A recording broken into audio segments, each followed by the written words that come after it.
Hey everybody, White Swim here. You're about to watch one of my movie reviews. This one contains minor spoilers, which means that I might mention one or two, no more than three little things that kind of are a little bit spoiler heavy, but nothing too serious, nothing that will totally spoil the whole movie for you. Just something to keep in mind to help me review the movie. So it shouldn't be too bad. You should still watch it and not have anything ruined for you. Of course, if you really don't want to be spoiled, I guess you can, not watch it. But that would make me sad and a little disappointing in you guys. Whatever, it's your call. Anyway, enjoy the review.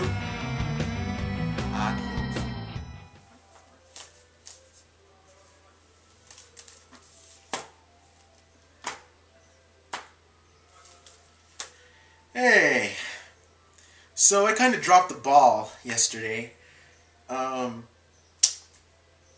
posted a couple of blogs, and I advertised that I was going to review Kick-Ass, the movie. Except upon closer inspection, I didn't even mention Kick-Ass at all. I mentioned everything but Kick-Ass, in fact. So, needless to say, I feel like I have a little bit of egg on my face. I do apologize, but we will get to it right now. Kick-Ass. It was originally an 8-issue series, now a movie. Created by Mark Millar and John Romita Jr. These fellows basically, while they were working on the comic, were at the same time trying to write the script for the movie and trying to push it towards any movie studio that was willing to take it. Unfortunately, they had a hard time trying to find a movie studio willing to take it. It seemed like every time they tried, a door would get slammed in their face. And pretty much at the 11th hour, Lionsgate Studios, and I'm hoping I'm saying that right, basically decided, hey, alright, we'll give it a shot, why the hell not? So here we are, Kick-Ass, the movie. Now one thing you gotta remember, this is definitely an R-rated movie, okay? Because there's gonna be a lot of violence, a lot of cussing, and a lot of references to adult stuff. I gotta tell you, the pretty much I would say about 75% of the comic has been brought over to the movies. There are a couple of minor differences here and there, especially the relationship between Dave Luzinski and Katie.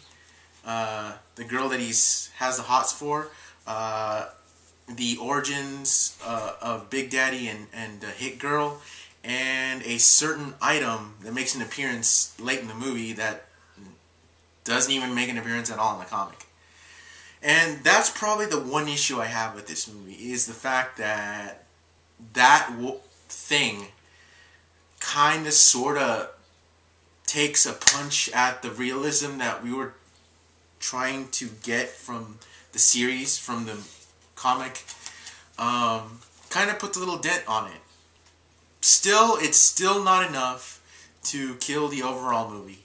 So, thank goodness for that. Now, I gotta tell you, storyline wise, it was great. You really do get a sense of what would happen if some random average Joe really did decide to try to become a superhero or a costume avenger, whatever you want it, and things don't go exactly as planned. I really believed it. I felt bad for Dave. I felt when he got kicked in the face, I felt it.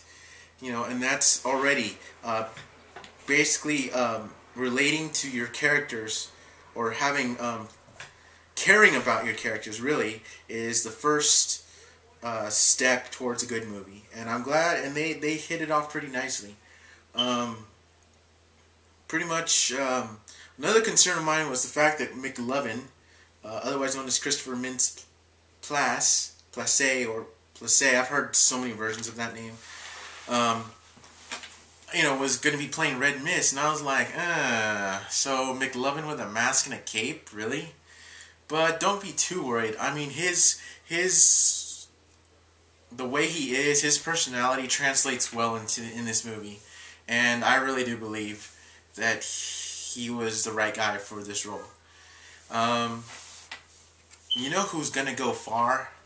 This girl, the girl actress Chloe Moretz. This is her breakout role right here, and boy does she break out. She's the one that plays Hit Girl, and I'm telling you, you even if I read the comic, so I was a little bit prepared for this. But many of you, especially my friends that went with me, were definitely going to be shocked to see a little girl kill and maim a lot of people and cuss like a sailor. It sure as hell shocked a lot of people. I can hear the gasps and and I saw the looks of shock, and I was like, well, surprise. So that's good. I'm glad. She's going to go places. You can definitely tell that she was awesome.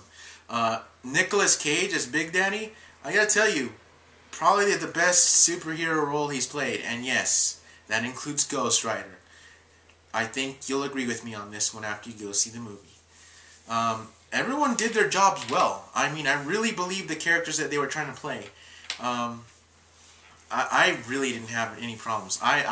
This was a basic. I felt that this movie was a reward for people like me who have been into all things nerd for several years. In my case, for what, almost 20 years, and basically having to put up with a lot of flack and a lot of hell and a lot of grief from parents and jocks and other dumbasses like that.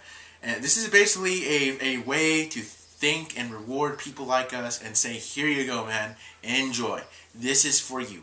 And I really was hooked on this movie. I was enjoyed. I didn't even feel the time go by. That's how much I was enthralled with this movie. I loved it. I enjoyed it. I highly recommend it.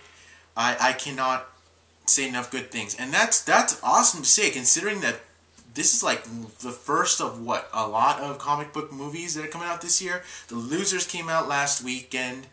I want to go see that one.